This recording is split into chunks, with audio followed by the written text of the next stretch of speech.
এক্ষেত্রে প্রশ্নটি হলো 4 অঙ্ক বিশিষ্ট বৃহত্তম কোন সংখ্যাকে 12, 18 ও 27 দিয়ে ভাগ করলে যথাক্রমে 10, 16 এবং 25 ভাগশেষ থাকবে।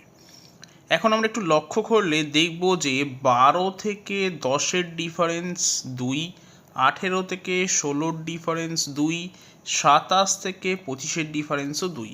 যখন ডিফারেন্সগুলো সেম থাকবে তখন প্রথমেই আমরা যে সংখ্যাগুলো দেওয়া থাকবে অর্থাৎ 12, 18 এবং 27 এদের লসাগু নির্ণয় করব। প্রথমে আমি 2 দিচ্ছি, তাহলে পাবো 6, 9, 27। এরপর 3 দিচ্ছি, পাবো 2, 3 আর 9। এরপর আবার 3 দিচ্ছি, তাহলে পাবো 2, 1, 3।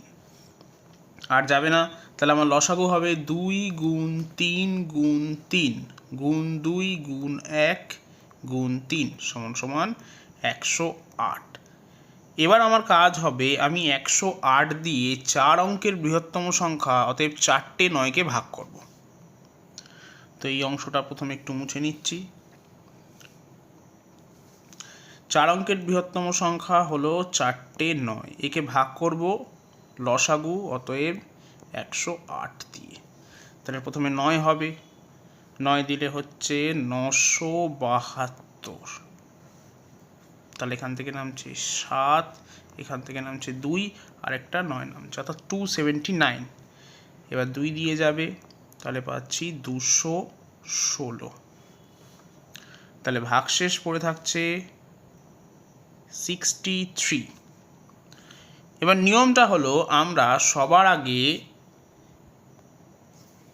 এই যে 4 অঙ্কের বৃহত্তম সংখ্যা আছে অর্থাৎ 4টে 9, এর থেকে 63 বিয়োগ করব। তারপর বিয়োগ করে যেটা পাবো তার থেকে এই যে ডিফারেন্সগুলো ছিল 2 সেটাকে বিয়োগ করে দেবো, যা আসবে তাই হবে আমার উত্তর। তাহলে ক্যালকুলেশন করলে আমি পাচ্ছি, এখান থেকে ক্যালকুলেশন করলে পাচ্ছি 9936 - 2, অতএব 9934। অতএব সঠিক উত্তর হবে অপশন এ 9934।